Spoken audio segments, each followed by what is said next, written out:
let's proceed. Thank you, Chair.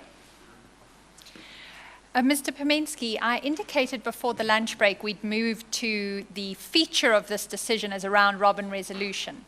But before we do that, I do want to pick up on one aspect of the earlier evidence. I spent some time traversing with you what I suggested was the board's responsibility to determine whether there was commercial value in the TNA contract. And in fairness to you, I'd like to explain to you why I placed such importance on that. And it relates to a provision of the PFMA that we looked at previously. You can get it in front of you if you'd like to. It's in the legislation bundle, and it's at page 31. It's the section on financial misconduct.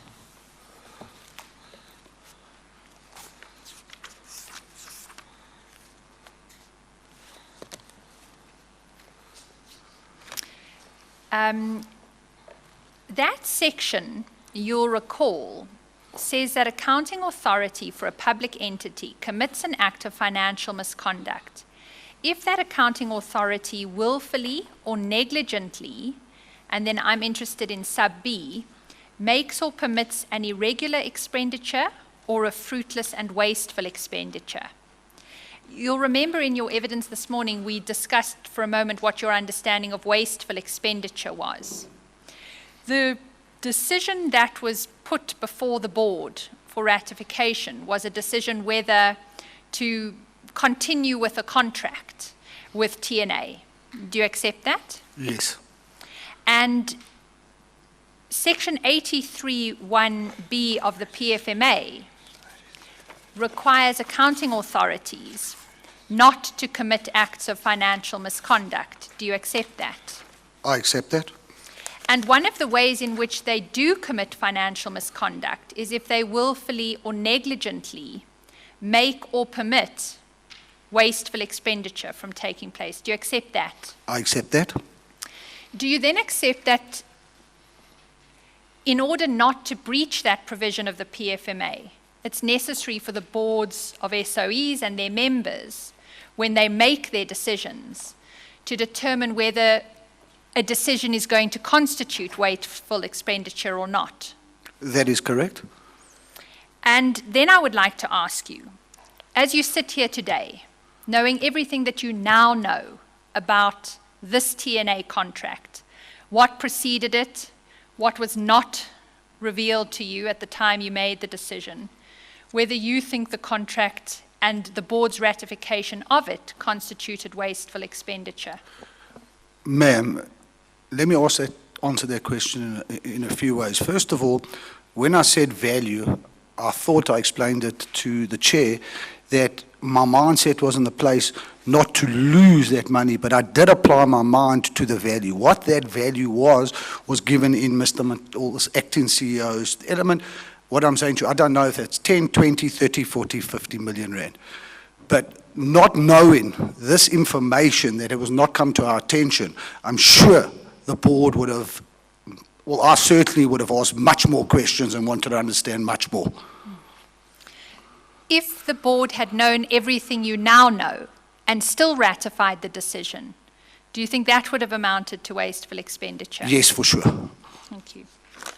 Let's then move to the round-robin resolution, if we may, and I pick it up at page 16 of your affidavit.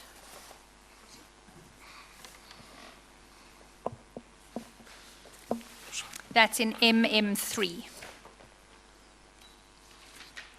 At paragraph 37 on that page, you say, I did not think it was strange or untoward that ratification of the TNA agreement was being sought by way of round-robin resolution rather than a formal board meeting. Why was that, Mr. Pomensky? In my past history, round-robin resolutions are very common. As I said earlier, if management believe there's sufficient information in front of them to provide a document for you to make a decision, and it's an urgent decision, then a round robin would come. So it wasn't strange or peculiar to me. You've given evidence previously that you did regard this decision as urgent, correct? That is correct. And you linked that to the reportable irregularity time frame, is that right? That's correct, ma'am. But you accept that there was no reference made to the reportable irregularity at all in the actual resolution that was circulated? Correct. Now, if it was so urgent, Mr. Pomensky, why wasn't it raised at the 16 January meeting? I can't answer you, ma'am. Did it not give you pause for thought? Not at that point in time at all, ma'am. I mean, things were moving very fast, very fluid there.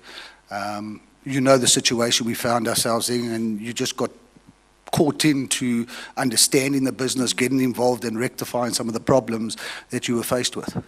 It's just I suggest to you that if there was urgency in it, then by the 3rd of February, you'd already lost 2.5 weeks from your last meeting. Should that not have raised a flag for you? No, ma'am, I didn't actually consider that, you know. It came around Robin. I interpreted it as being urgent for the reportable irregularity that I thought had been dealt with, but obviously it hadn't been dealt with, and that's what I was faced with at that point in time. Well, your evidence earlier was that you actually didn't know that it had been dealt with. Yes, that's what I'm saying. I did not know that the report of irregularity had not been dealt with. And despite the fact that the resolution doesn't refer to the reportable or irregularity or to urgency, you determined it was urgent. Yes, ma'am. And what about the next meeting of the board? Do you recall when that was? No, ma'am. It was on the 16th of February. You got this round robin on the 3rd of February. Do you not think it could have waited? Ma'am, I was comfortable with the documents in front of me. I applied my mind, and on the strength of the legal opinion and where we were in that position, I was comfortable to make the decision on that round robin. I had no reason not to believe anyone at that point in time. You know, I believed everyone would be transparent and explain all these elements to us, which they're duty bound to as well. Do you think non-executive members of boards should approach round-robin resolutions with any skepticism? In general, ma'am? Yes. After this experience, definitely. I think that's a fair answer, Mr. Pomensky. If we then move to paragraph 38 on page 16, you talk there about the comfort that you took from the fact that the CEO and the CFO had been copied on the email and that their approval for the resolution was also sought. Do you see that? I do see that, ma'am. Are you aware that both of those executives were removed in March, placed on suspension in March of 2015? I'm aware. Did you not at that point reflect again on the reliance that you'd placed on their silence in relation to this matter? No, I did not. Do you think you should have? Ma'am, it's hard to say. I didn't know who approved that round robin at that point in time.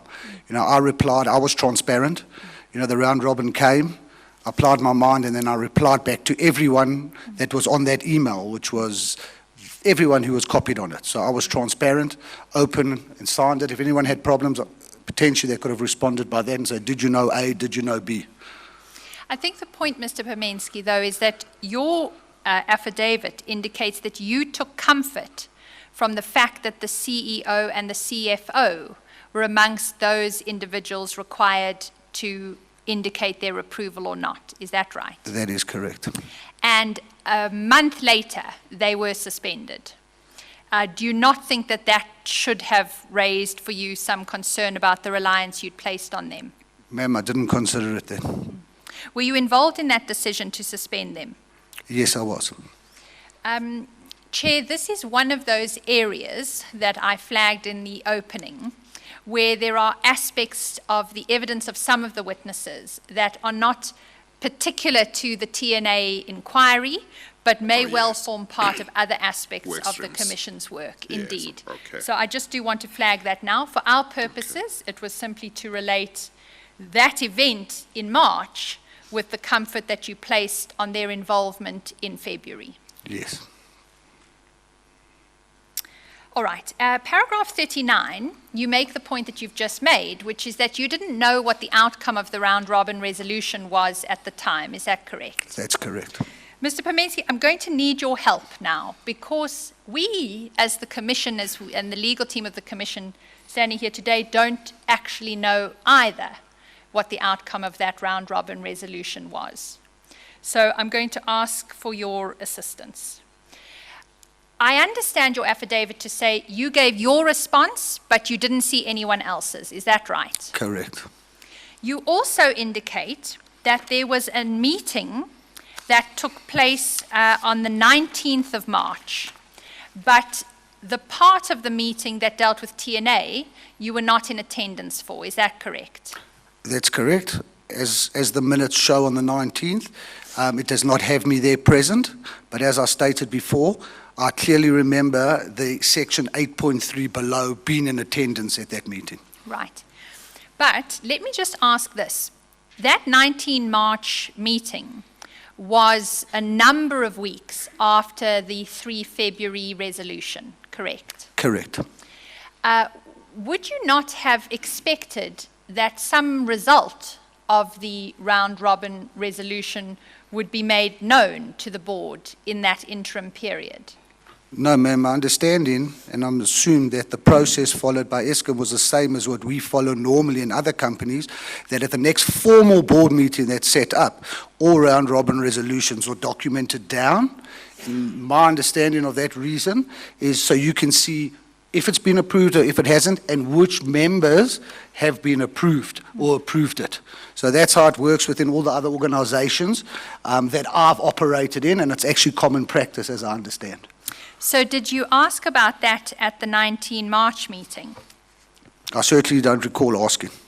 But that would have been when you needed to ask? Yes, but on that 19th, on that meeting of the 28th of May, the auditors wrote a report that the reportable irregularity had been addressed. Sorry, we're not in May yet. Oh, sorry.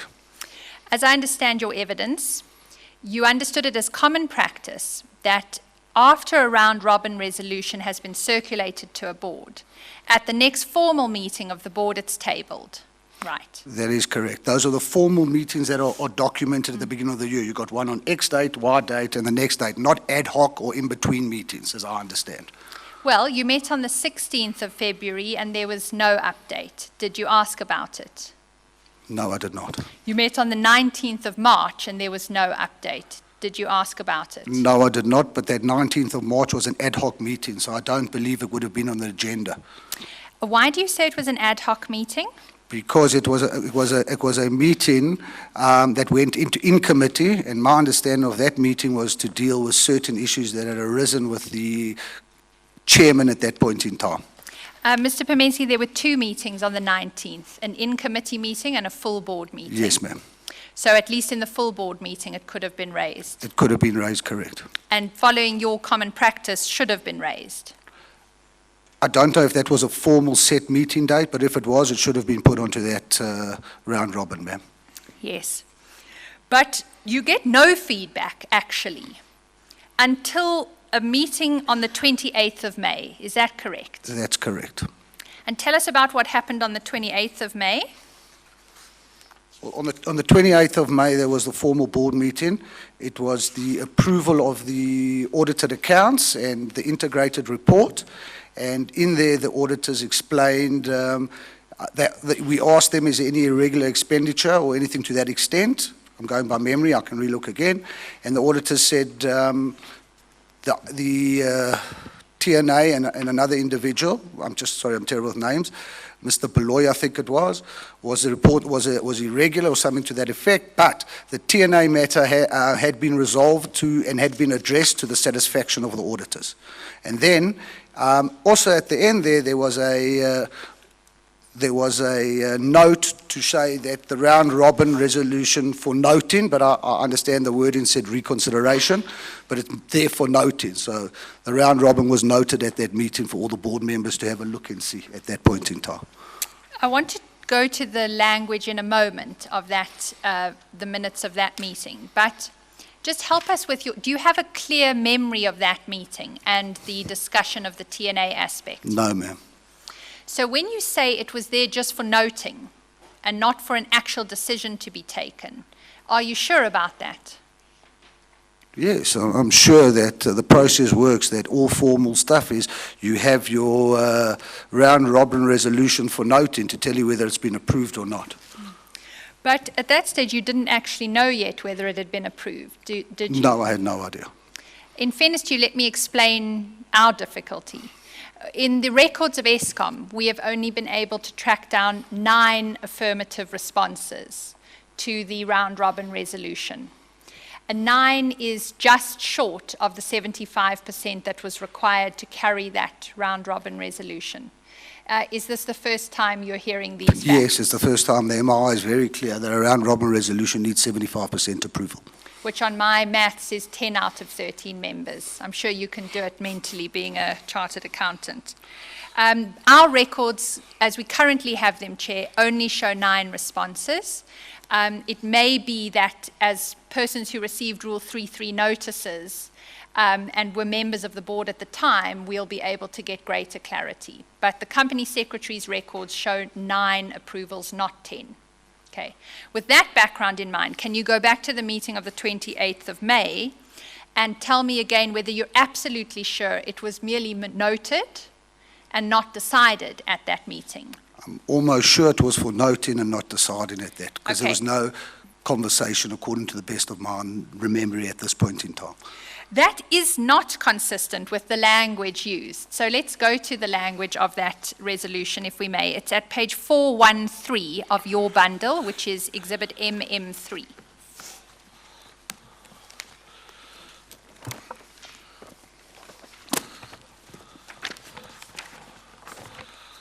Ma'am, just before we go back there, you really need to link on that same minute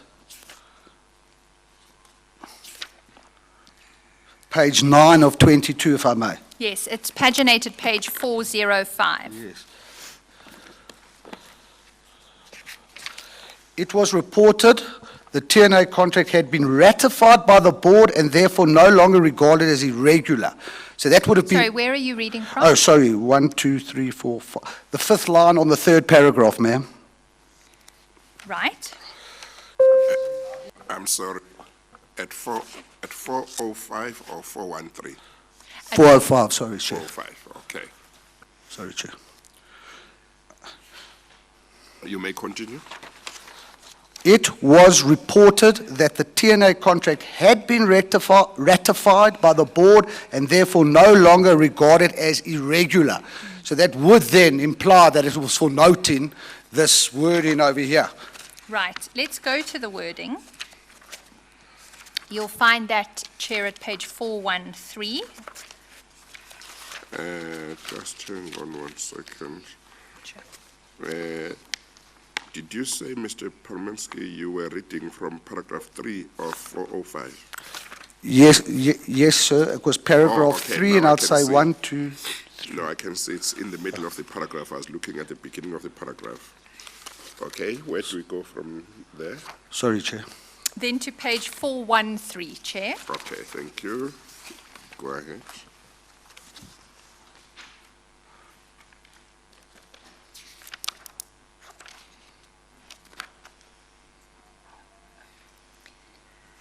And you've already flagged the challenge with the language here, because it doesn't actually talk about noting. It talks about the round-robin resolution for the approval of the TNA contract was tabled for ratification. Do you accept that sounds like there was some meaningful decision that needed to be taken? At that point in time, I didn't recognize it in that perspective. And, you know, as we went on in Eskom, most of the elements said round-robin resolution for noting. There was a specific element in Eskom months later where an element came to the board for noting. So that's why I can't answer you. Maybe the company secretary who was drafting these could answer you. I'm sorry, ma'am. And the resolution is the round-robin resolution for the approval of the New Age contract is ratified. Again, it sounds, if you read it, and you'll tell me if you have a different view, that it was being ratified in that meeting. No, I wouldn't interpret it as that. I accept So- that, and I understand your evidence to be because of what's recorded at page 405. Yes, ma'am. Thank you.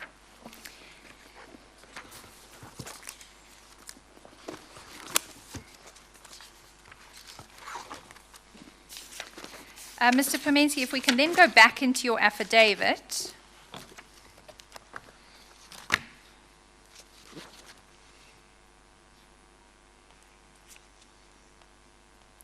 And if we can go to page 18.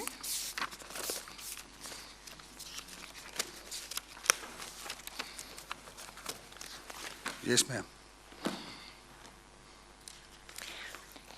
Were you aware by that 28 May meeting whether there had been any payments yet in accordance with the TNA contract? No, I was unaware of any payments, ma'am. At paragraph 44 on that page, you say, I was not aware that Eskom had been asked to respond to parliamentary questions in relation to the TNA contract, or that the public protector had engaged Eskom in relation to it. I think that's consistent with the testimony you've given this morning. Correct, ma'am. I would like to take you to what the public protector said to Eskom at the end of 2014, so just before you came in as a new board member. You'll find that in the file containing Mr. Tsotsi's evidence. That is MM6.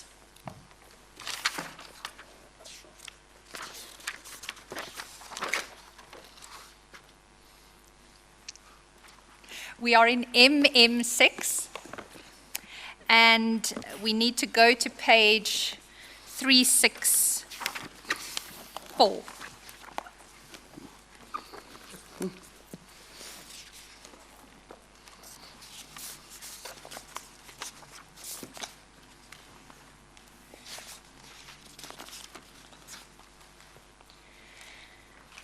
So this is a letter addressed to the chairperson of the board of Eskom at the time, and it's dated the 29th of October 2014.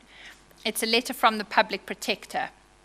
And what it indicates at paragraph 1 is that the public protector indicates further to the letter from Willie du Plessis to me dated 19 November 2013, copy attached. Kindly be informed that I'm finalizing the above investigation and I'm in the process of drafting of a provisional report, right? Can I just pause there? We've had evidence already, Chair, on this letter. It's the letter that Mr. Pretorius, in fairness, indicated had been false in respects related to the independent analysis that had been done on the value of the TNA contract. Notwithstanding that that was not known to the public protector at the time, she was no doubt relying on state-owned entities to respond honestly to her when she asked questions. But nonetheless, at paragraph 2, the public protector records that it's since come to her attention through the media that notwithstanding her ongoing investigation of the matter, Eskom's former interim chief executive officer, Mr. Majila, had subsequently entered into a new and similar breakfast sponsorship deal worth 43 million rand with the New Age. And then if you go over the a page, she says it's been disclosed further that the new deal was concluded against the advice of the board and in total disregard of internal legal advice, and the deal is alleged to be an audit risk as it exceeded the sponsorship budget. The important paragraph is actually paragraph 5, because what the public protector does there in October, the end of October 2014, is she says, in the interest of cooperative governance, transparency, and accountability, I implore that Eskom's new sponsorship deal with the New Age newspaper should be held in abeyance pending the release of her provisional report. Mr. Permensi, I take it you have not seen this letter before. Correct.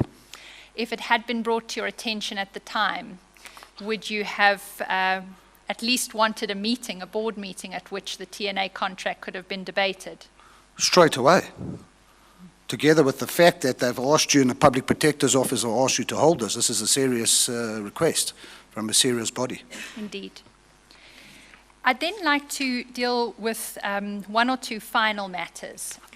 You can close up the affidavit of Mr. Tsotsi and accompanying annexures. The aspect of Mr. Treyu and any disciplinary proceedings taken against him. Were you aware that the legal review recorded that Mr. Treyu was still an employee of Eskom? Yes, I did. But despite that, I understand your evidence earlier to be that you read, for me, one of the indecipherable paragraphs of the resolution to indicate that he was no longer with Eskom. Is that correct? That's correct. That report from the audit, from the lawyers, as you said earlier, was the 4th of December. This was now on the 3rd of January. Sorry, the 3rd of February. 3rd of February, correct. And when I took you to that resolution earlier, just in fairness to you, you can pick it up in your bundle MM3 at page 144.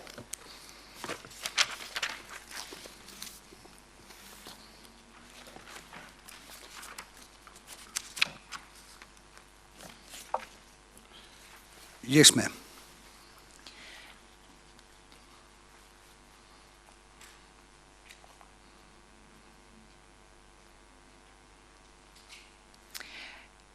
You'll recall that we dealt with the different ways in which parties are referred to in this paragraph, correct? Yes, ma'am.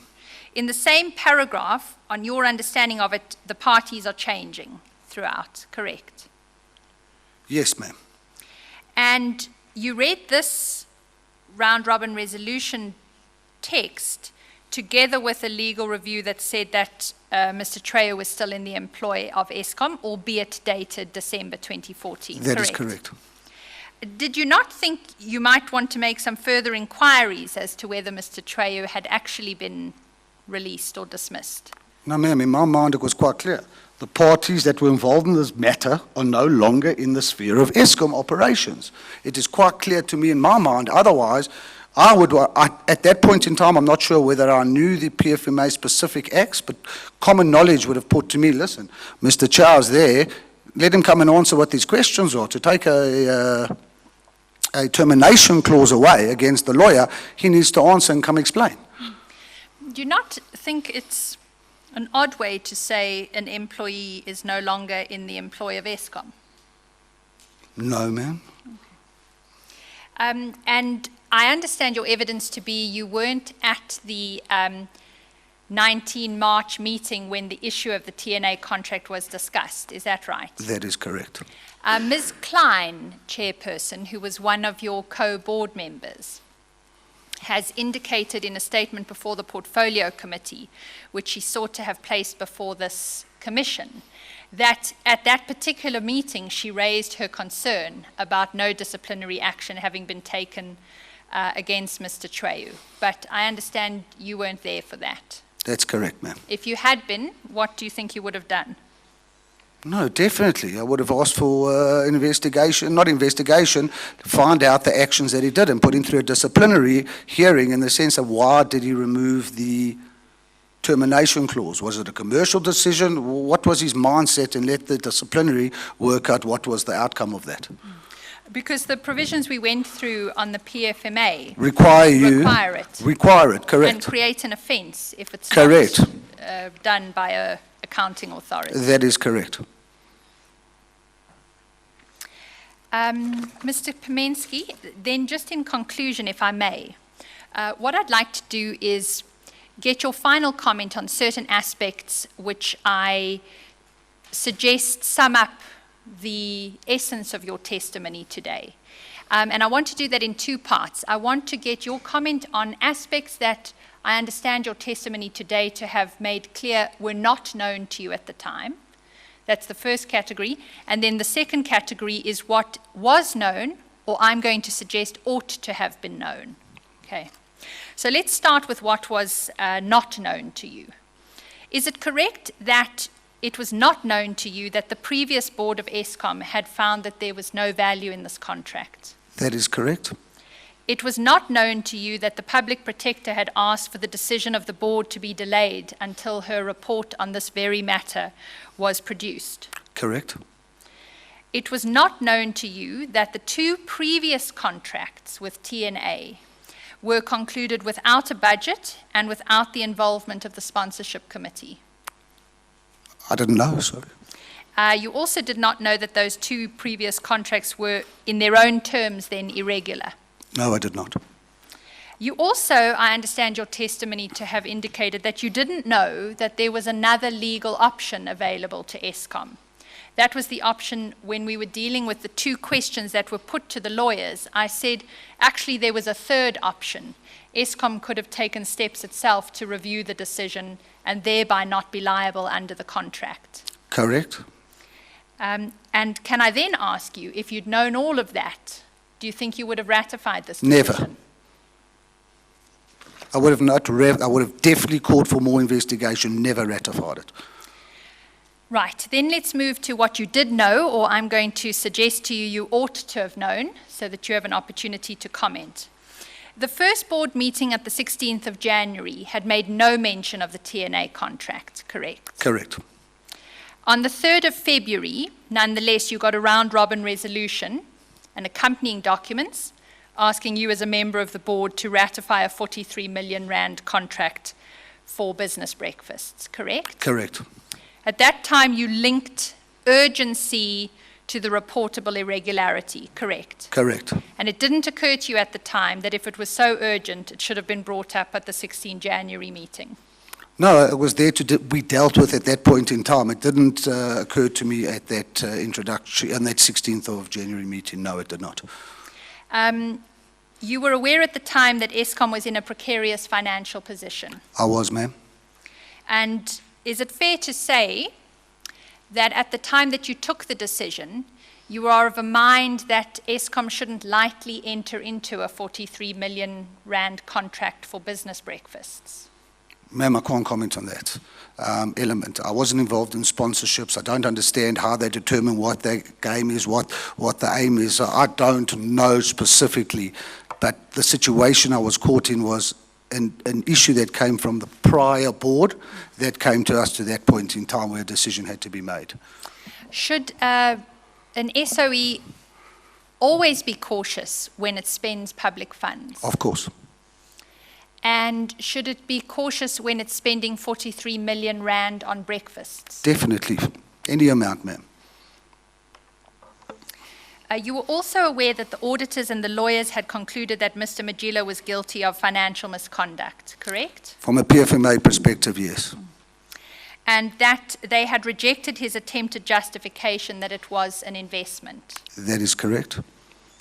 And that the contract had been concluded without the termination clause, despite legal advice to the contrary.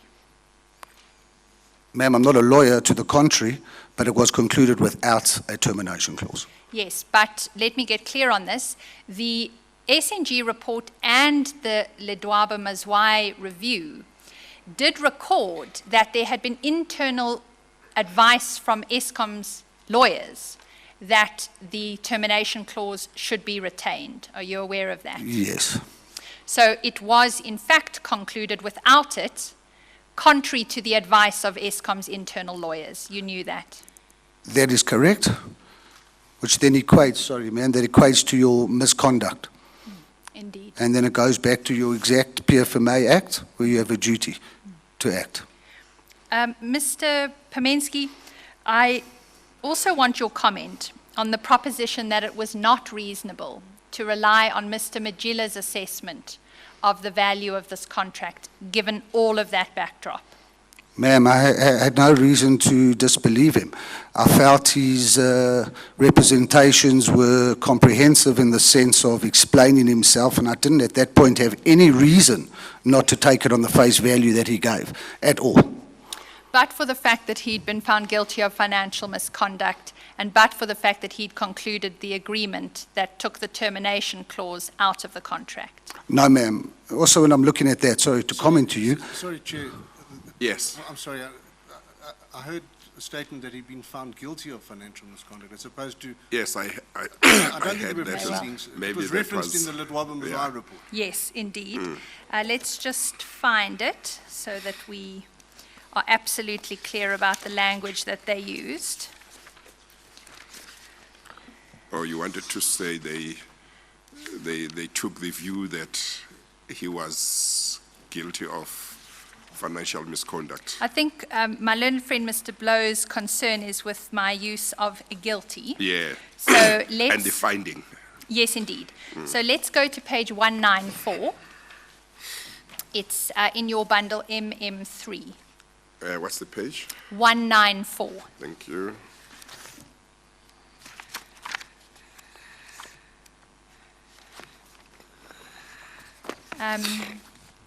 Chair, we're at paragraph 5.4.2 on that page. This is in the section headed financial misconduct.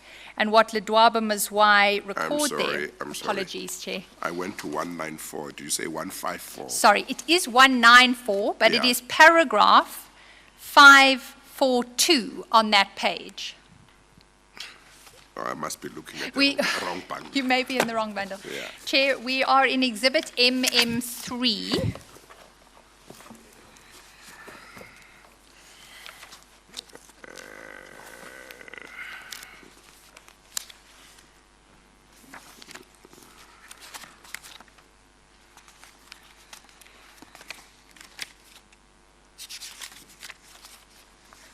And page Yes, 194. I think I've got it, yes.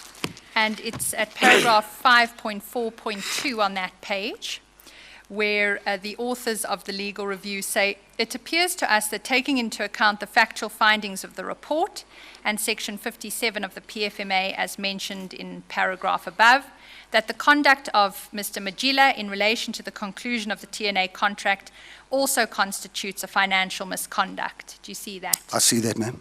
I accept that they don't use the word guilty, but they do conclude that his conduct is financial misconduct under the PFMA, correct? In relation to contravention of the delegation of authority, by breaching that delegation of authority, by not having the budget approved and not consulting with his exco. Yes. Yes. And that was not reason for you to be skeptical about relying on what he said about the value. I did not look at that point at that time. And finally, Mr. Pomensky, do you accept that as a member of the board of ESCOM, you were duty bound to make a proper inquiry into the commercial value of the contract because you're duty bound not to commit ESCOM to wasteful expenditure? Ma'am, can you maybe word that a different way to me? Because So, as an ESCOM board member, you'll remember this section 83 that we looked at. It says the accounting authorities of state-owned enterprises must not willfully or negligently make or permit wasteful expenditure by the state-owned enterprise. Do you accept that that's an obligation on you? I accept that.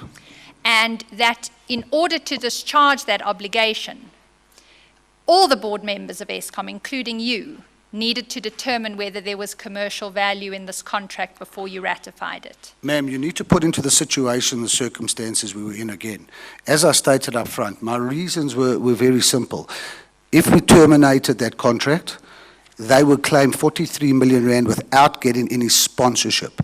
On the value side, I determined and I looked at the value that was there, but I did not know the value if it was worth 10, 20, 30 million rand. So at the end of the day, we were caught in a position where, in my opinion, and how I thought about it was to get the best and maximum value out of that contract. Hence, one of the resolution points was to say, get the maximum out of that contract. Mr. Pomensky, just so that I'm clear, because that was quite a long answer, do you accept that amongst your duties as a member of the board was to determine whether there was commercial value in the contract, because your failure to do so may have resulted in wasteful expenditure for ESCOM? In this situation, Yes. Or maybe let's start at a general level. Oh, yes, at a general level, most definitely. Yes. Now, in No, this from a most situation- definitely. Yes, and then in this situation, do you accept that there was such an obligation?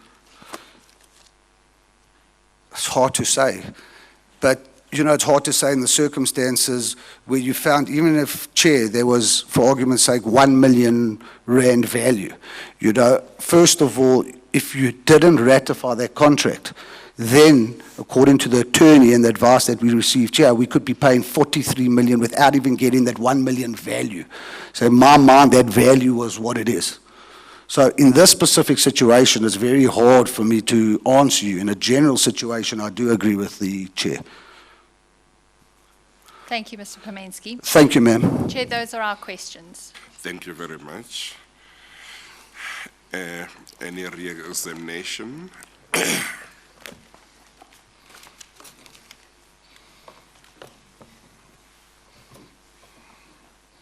Thank you, Chair. Thank you. You can, do you want to bring them closer? Do you want to bring them closer? If there is space to bring them closer, can bring them closer so that it's easier. Yeah, you can come and sit. Yeah. Sorry, Chair. Oh, yes. Could you ask him to speak into the mic? No, thank you. Yes. This is my first hearing, Mr. Pomensky. Let me start with something that's within your field of expertise, Mr. Pomensky, sort of comfortable ground for you. The question of a reportable irregularity, it may or may not have been traversed with other witnesses. It might be well known to the Commission. But could you just briefly explain what the characteristics of a reportable irregularity are? A reportable irregularity is when there is an unlawful act or an omission of an act or action by the management of an organization whereby the auditors believe that it's likely to cause three issues. A, financial loss to the company. I can't remember the other one, and the last one is in breach of your fiduciary duties.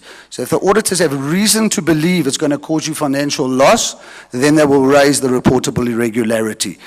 And if they believe it's in breach of your fiduciary duties. And it's included, the reportable irregularity is included in the legislation that governs the auditing profession. Oh, yes. So it's a statutory obligation for them to report reportable irregularities and to bring them to the attention of management to address. That is correct. Sorry, sir, I'm not sure. It's law. I don't know which part of the law it is, but it's law that they have to do that. And the 30-day period, I think, comes from the legislation or the law, or whatever regulation. It just wasn't clear to me that you had said in your evidence that you were aware, even before you joined the board, in your preparation, even before the first meeting, that there was a sponsorship contract that had been the subject of a reportable irregularity. Is that right? That is correct. But you said that it didn't, as far as you could recall, identify that contract as being the TNA contract that we're concerned with today. That is correct. There was no mention of the word TNA. So just with the assistance of the Commission, if you go to, in your bundle, Mr. Pomensky, If you stand too far away from the mic, it's got this lip, which makes it very difficult to work on is the files, mic? I think the mic is movable. I'm going to move the mic. Yeah, Thank you. yeah. Chair, if I'm here a few more days, I'll become adept at. Don't worry, it happens to us. At We've been utilizing here the for a long facilities. time. Sorry, I don't know if this is the right document. Adam, I'm looking for the. It's Ms. Hoffmeyer read into the record or referenced two news articles that Mr. Pomensky said he hadn't seen that had preceded his tenure with the board. I think the one I'm talking about is that there's 237 in Mr. Pomensky's MM3 exhibit. 237. Yes. Now, this is a document we hadn't seen before, and Mr. Pomensky said he hadn't, but I had a quick look at it. Mm-hmm. If I could just take you to what the report says, and I'm assuming, I know this is not what the source documents would have said, but this is what is reported. If you report, in 1, 2, 3, 4, about 6 paragraphs down, it mentions a reportable irregularity. The external auditor's review statement accompanying Eskom's interim financials confirms that we have reason to believe that certain alleged unlawful acts or omissions have been committed by a member of the accounting authority of Eskom which constitutes a reportable irregularity. Now, that's very vague, and it doesn't inform anyone of any detail, right? It could be in any sphere and any member of the board, right? That is correct. But then the next paragraph says, the board statement. Presumably, this is the board statement that's in the interim results that you read. This is now management statement. Let me just read it. Now, I'm going to read it to the record. Expands on the auditor's disclosure, saying that the alleged irregularity relates to the conclusion of a sponsorship contract amounting to 43 million by a member of the accounting authority, contrary to the group's delegation of authority applicable to the contract. That is what it says the financials or the group statement said. Yes, the interim financial statements did not mention any name. It said there had been... In other words, is this the disclosure that you were referring to this effect? Yes, where it said that there was a sponsorship contract amounted to 43 million. It never mentioned TNA, it never mentioned the names whatsoever. No, we have the evidence. I'm just saying Okay. I'm telling you what the actual statement was for the benefit of the Commission. I'm sure it can be confirmed by going to the source document in the financials themselves. Okay, so that's the first point. Sorry, what happened to my re-examination pad? Yes, thank you. The second question was, and I think it was clarified by Ms. Hoffman at the end, prior to the round-robin resolution being circulated on the 3rd of February 2015, was that the first time that you now understood that the reportable irregularity in question related specifically to this TNA sponsorship contract, or had you somehow found out before? No, I found out at that date. Because you were asked by Ms. Hoffman a few times about why you didn't deal with the reportable irregularity in the earliest January meeting. I'll tell you what, in my head, sorry. In my head, understanding why, I thought it had been dealt with. I thought management had dealt with, the board had dealt with the matter before we came onto the board based on the timeline period. Exactly, that's the point I wanted to make. You've made it yourself, is that January board minute or board meeting did not concern anything to do with reportable irregularities. This is the first time you could identify and link it to what you had read previously. Correct. Okay. Now, in that context, why do you think there's a 30-day period, which is quite a short timeline, placed on a reportable irregularity to be resolved between management and the auditor in such a short period of time? What would you think accounts for that? In my mind there, it's an urgent matter to deal with. You know, it's come urgently, the auditors want to know, it's an unlawful act and it needs to either be rectified and investigated. But the point I'm making is that it's not only this matter. It seems that by making a 30-day... Oh, it's to all matters, sorry. All reportable irregularities is 30 days to respond. So it's inherently to be dealt with within a short and urgent time frame? That is correct. Because what is the implication for a company if a reportable irregularity is not resolved on the presentation of the financial statements? Oh, depending on how material it is. There's various elements, you know, some of the reports, what the outcome can go to the Hawks, can go to SIU, can go to the police, can go to investors. You may not be able to raise money on the back of your financials because they haven't been signed off by the auditors. And when it also goes to raise the funding, and the ability to raise funding is definitely hampered by reportable irregularity. Can it result in a qualification to the audited financials? It depends on the materiality of the level. Okay.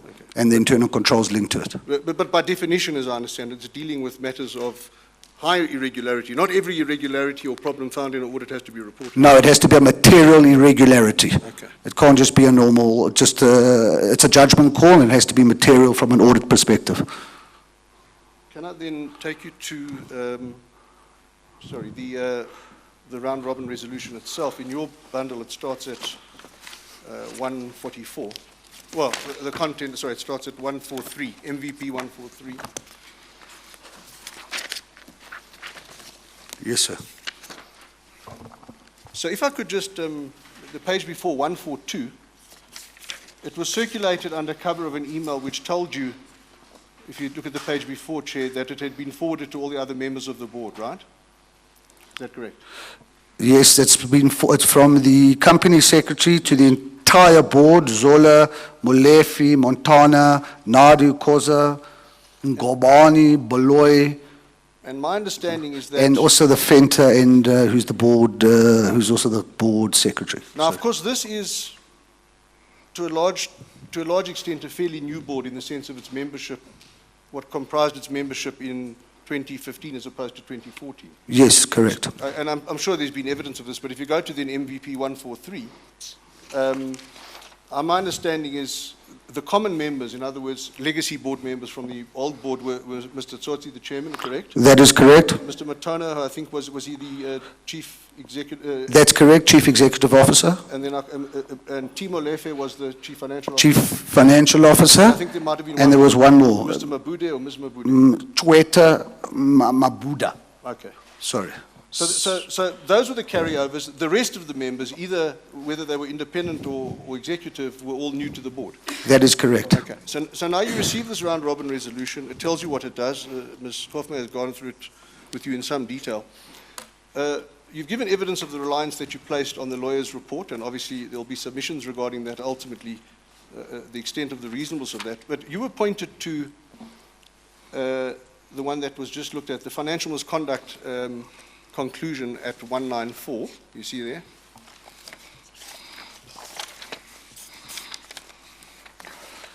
Clause 5.4, sir. 5.4.2, which, as you say, related to the delegation of authority. Yes. And we know that financial misconduct either has to be willful in the sense that the party knows that he's breaching the terms of the PFMA Correct. or his internal delegating authority, or it can be negligent if he reasonably ought to have known. There's no comment that I could see in this document about whether that knowledge was willful or not. That is correct. But let's assume that someone should know what his own delegation is. All it just shows you is that he had knowledge of the irregularity that he committed in exceeding, assuming he had knowledge, in exceeding his authority. Yes. It tells you nothing about the merits of the contract, and you've been asked in detail about it. Despite that, you Yes. said that, that there was nothing sinister that was conveyed to you in the report. Are you able to point me to any paragraph or paragraphs which reinforced your impression in that regard, that there was nothing sinister or improper about what had happened? I didn't find anything. Which document? Sorry, sir. In the same document. In? In the same document by the lawyers. The lawyers, they didn't mention anything that there was no impropriety. Can I- They made it clear. Yes, it's at 317 at page 187. Yes, they made it clear on both Mr. Chol and the acting CEO. Right, so if I could just take you to, ask you to read into the record. Could be clause 3.1.7 in connection with Mr. or the acting CEO. So it says the factors often... Hang on. Chair. We're talking past each other. Yes, you are. So if you just listen to the question... What page must we It's go at to? 187, 187. MVP 187. Okay. This is part of the Ledwaba Mazwai report. Sorry, Chair, I realized we were talking against each other. What's happening here... 187 Yes. I've got, yes. What's happening at 317 is they're discussing or reporting to the board on whether to take corrective action against Mr. Machila and Mr. Chow. And I'll just read it into the record because you've referred to it yourself. The relevant part is the factors often taken into account for purpose of the summary note include without limitation and in no order of importance the following. And then the first factor mentioned is whether or not there's been impropriety on the part of the employee, and if so, whether the employee willfully and knowingly took part therein or was perhaps innocent to the impropriety being perpetrated from which they derived no benefit. In our reading of the report, and there is a reference to the SNG report, That is correct. we did not find any reference to suggest, or it's either reference to suggest or any suggestion of, any impropriety on the part of any ISCOM employee in the conclusion of the TNA contract. That is correct. And that's the statement they made in respect of both Mr. Machila and Mr. Chow. On both of them, there was no impropriety Okay. in that element. As far as the previous board members are concerned, and there have been 4 that we've mentioned, who we now know were party to previous board decisions which had discussed whether this contract had value or not and what Mr. Machila was up to, etc. We know that those documents were not furnished to you as part of the board pack in relation to this round robin resolution. But those parties were copied in on this document. Do you find it surprising now in retrospect that those parties did not make a disclosure to the new members of the board that it had already been decided that this was not a valuable contract? Most certainly, all those members were duty bound to inform us so we can make an informed decision. You know, if we don't know something, we don't know. We rely on a legal report, on a report from the lawyers, as well as institutional memory coming across. It's a big reliance that we as new directors have to place reliance on. And at that point in time, I had no reason to not trust or believe any of those parties. Okay, just one moment.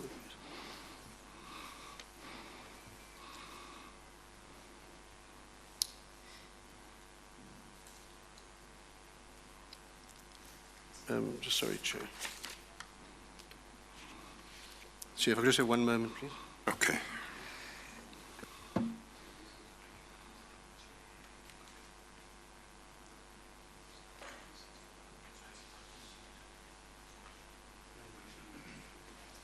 So I just, Mr. Mitchell wants you to point out, it was a bit unclear in your evidence in chief at page 3, whether or not you had read the document at 361 of the bundle of Mr. Tsotsi.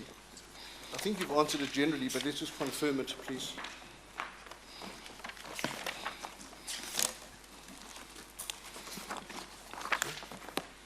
Yeah. So this document at 361. Of which pack? Is that 361 Of or Mr. Tsotsi's, sorry, exhibit double M6. double M6? Okay.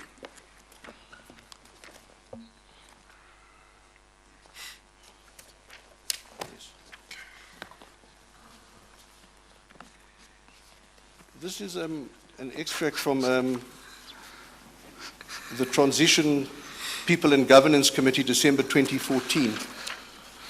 It's a PowerPoint presentation from what I can see, and there's a reference to the reportable irregularity at page 361, but it doesn't identify the TNA contract. I just wanted to understand whether you had seen this document before the 2015 round robin. No, I had not, and this is a lie. Reporter identified externals during the review of 30th September interim results. This matter was reported to and dealt with by the board. Yes. It had not been dealt with by the board. The irregularity was still open. But the question is whether you had seen this. Oh, no, I had not seen this document. Oh, sorry, I had not seen this. Yeah, don't go Sorry, Chair. too I've close not to seen it. this document at all. At the time of the round robin resolution. It's the first time I've actually seen this document was here today. And then a last question, just for maybe assistance. There seems to be uncertainty about whether the requisite majority was obtained in respect of the round robin resolution. I'm told that Ms. Klein might be able to give a more definitive answer to that. Ms. Benita Klein, would you agree with that? In connection with what? About whether the majority of 75% for the round robin was in fact obtained or not. You say you don't know. No, I have no idea how if the 75% was obtained. But would Ms. Klein know, or are you not in a position to? I have no idea who would know this, sorry. Okay. Those are the questions then, Chair. Thank you. Thank you.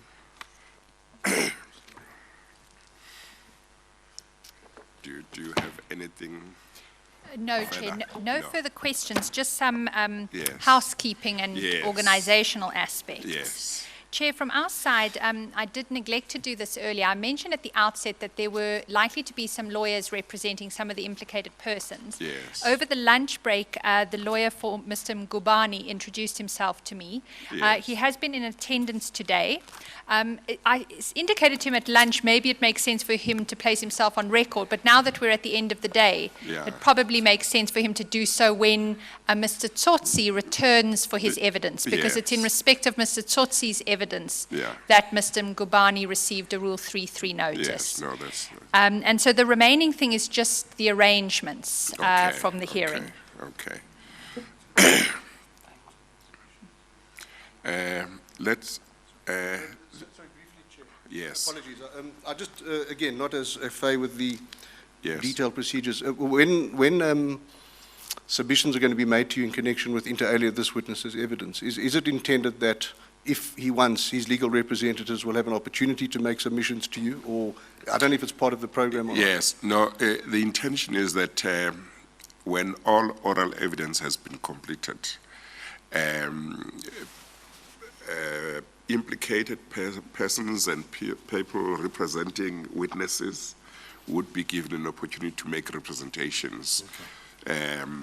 At this stage, I'm not sure whether everybody would be given an opportunity to present oral argument, or it would just be written submissions, but there would be an opportunity to make submissions in one way. So I would just ask Ms. Hoffman to keep us informed of the relevant process at the relevant time. Yes. And yes, are the yes. documents in other bundles, are these documents where copies can be requested, or they have to remain here? Yes, I think any document that is relevant to your client, Yes. maybe requested, the legal team can be contacted and We'll- arrangements can be made. Yeah, well, we don't need to detain you further with that. Thank you then, Chair. Yes, okay, thank you. Thank you, Ms. Hall. Thank you. I think, Mr. Polinsky, let me just say thank you very much for coming to give evidence. If a need arises for us to ask you to come back, we will ask you to come back, but for now you are excused. Thank you, Chair. I hope I added some value to you guys, and I'm always available to assist when you can. Thank you very much. Thank you, ma'am. Thank you. Thank you very much. Thank you. We are going to adjourn for the day now. Excuse me. We could not continue to hear the next witness because I'm not well. And we are not going to sit tomorrow to give me an opportunity to recover. On Monday, we are going to start at 2 p.m., not in the morning, to continue with the evidence relating to TNA. So we won't start at 10, we'll start at 2 on Monday, and then we'll sit on Tuesday as well. We will not be sitting here. Yes. We will not be sitting here next week because this venue is needed by the lessor. We will be sitting in a chamber of the Johannesburg Municipal Council. Details will be given and about that, and I think a media statement may be issued tomorrow to tell everybody exactly where that will be. So for the whole of next week, we won't be sitting here, we'll be sitting in that venue. Then that other week, we will be back here. Is there anything I'm leaving? Chair, not per se. I just wondered if I might indicate when the witnesses who've been moved to next week are appearing. Yes. Because it may well be relevant to implicated persons and their Yes, lawyers that they yes. attend on those days. Yes. So the current intention when we start at 2 o'clock on Monday is to receive the evidence of Mr. Jackson and Mr. Patlani. And then on Tuesday, the 5th of November, to receive the evidence of Mr. Mkwanazi and Mr. Tsotsi. Yeah. Okay. Thank you. Okay. Okay, we are then done. We adjourn. All rise.